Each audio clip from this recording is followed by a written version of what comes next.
It was a story of a young man who went to seek an important position at a large printing company. And he had passed the initial interview and was finally getting to meet the director to see if he would be hired. Now, the director had reviewed his resume, and it was excellent.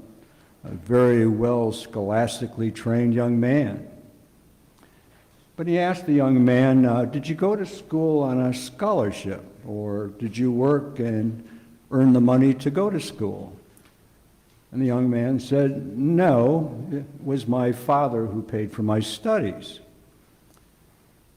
And so the director asked him, well, what does your father do for a living? Where does he work? He answered, my father's a blacksmith. Well, the director then asked him, young man, show me your hands. And so he showed him his hands, which were soft and perfect. And so the director asked him, did you ever help your father out at the blacksmith shop? Oh, no, I never did that. My fathers were adamant that they wanted me to study hard and read. And besides, he could do a much better job than me. And so the director requested, when you go home today, go and wash the hands of your father, and then come see me tomorrow morning. The young man returned home, and he asked his father if he would allow him to wash his hands. And the father felt that this is a rather strange request, but happily and with mixed feelings, he showed his hands to his son. And the young man washed his father's hands little by little. And it was the first time that he'd ever noticed that his father's hands were wrinkled. They had so many scars. Some bruises were so painful that his skin shuddered whenever he touched them. His right hand racked with arthritis from wielding the hammer all those years. And this was the first time that the young man recognized what it meant for this pair of hands to work every day to be able to pay for his studies. The bruises on the hands were the price he paid for his education, his school activities, and his future. After cleaning his father's hands, the young man stood in silence and began to tidy and clean up the workshop. And that night, the father and son talked for a long time. The next morning, the young man returned to the office, and the director noticed the tears in the eyes of the young man when he asked him, can you tell me what you did and what you learned yesterday at home? And the young man replied, I washed my father's hands, and when I was finished, I stayed and cleaned the workshop, and we spent many long hours talking into the night. Now I know what it is to appreciate and recognize that without my parents, I would not be who I am today.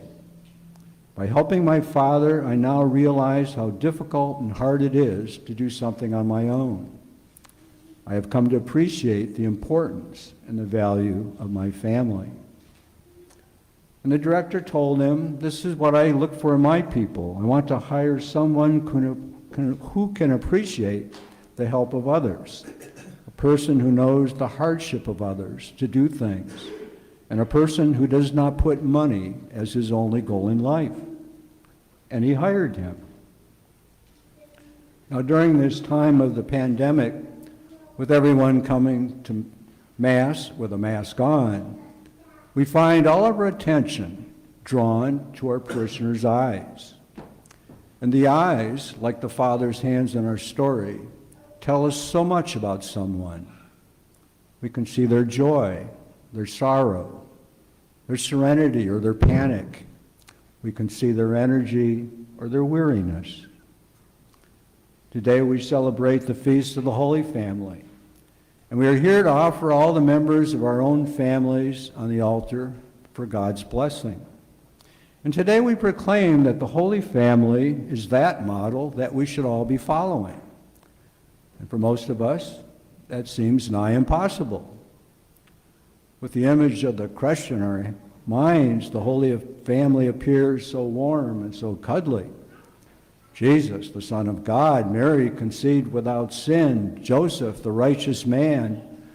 If that's the standard, wow, how can any of us succeed and follow that model? But if we could look into the eyes of the Holy Family, look at the worn hands of Joseph, what then would the model look like? Probably not much different than our own family, I expect. Imagine our Blessed Mother's rejection as she tries to explain her pregnancy to her parents and to Joseph. The looks and the gossip that Mary had to endure during the time in Nazareth. Joseph's shock, perhaps anger, the hurt of finding his beloved with child. The 80-mile trek from Nazareth to Bethlehem with a soon-to-deliver wife. And today, Simeon telling Mary that a sword would pierce her soul.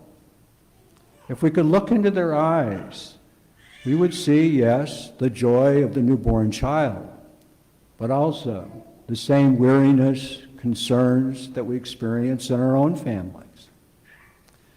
Now, when God decided to become a human being, he decided to come as a member of a family, with a father and with a mother. He spent 3 years preaching and healing. He spent 3 hours on the cross. But he spent 30 years living in obedience in a poor family. And in doing so, he sanctifies the family. And in those 30 years, Mary and Joseph taught Jesus his Jewish faith and tradition. They followed the law of Moses. They made the pilgrimages to Jerusalem. They taught Jesus to pray, and most of all, they placed all their trust in God. Now, we worry so much about our own families. A good home, a good education. We try to provide for their future. Give our children the best of everything, all those things that perhaps we grew up without. But the most important thing that we can give our children, and that we can give ourselves, is our faith and our trust in God. We can give our children everything, and they have everything in the world. But without faith, we've given them absolutely nothing. And we need to learn that primarily from the example of the Holy Family. When you go home today and every day, husbands and wives, look into your spouse's eyes. When you walk through the door, you don't need to say, "What kind of a day are you having?" Look into their eyes first, because the eyes will tell you how the day went, and then you can choose your words carefully. Children, look into your parents' eyes and look at their hands and recognize the sacrifices they have made for you out of love. Live your family, have your family home lived as not a courtroom where people are arguing back and forth, making contracts, making compromises, but make it a confessional, a place in the family where you can forgive one another. Ask for the forgiveness, compassion, mercy, forgiveness, love. And if you instill that in the family, then you instill it in your children, and they'll take it out to others.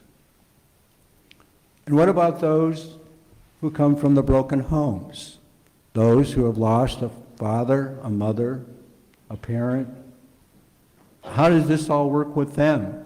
I learned many years ago in my last command down at the training facility in Georgia, over 50% of the young sailors coming into the Navy at that point came from broken families.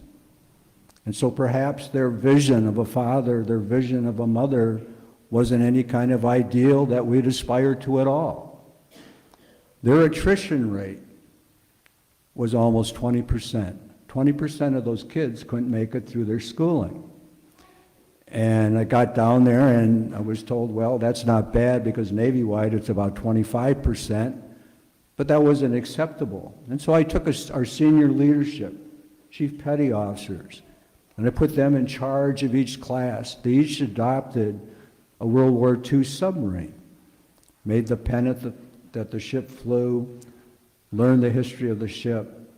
And those chief petty officers were assigned to those classes, and they basically monitored them dang near 24 hours a day during 6 months of school.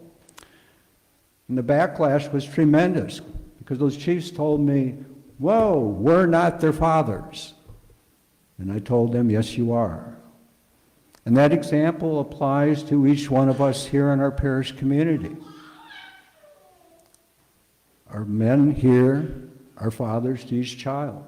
The mother's a mother to each child. That's what we're called to be. Is that impossible? No. Is it hard? Yes. Because so often we have enough things that we think are on our plate that taking on something others seems nigh impossible. Today we find the child Jesus in a manger, but you also find him ultimately on the cross. And the cross is God saying you must love and learn to love. And when you fail, rise again and try to love again.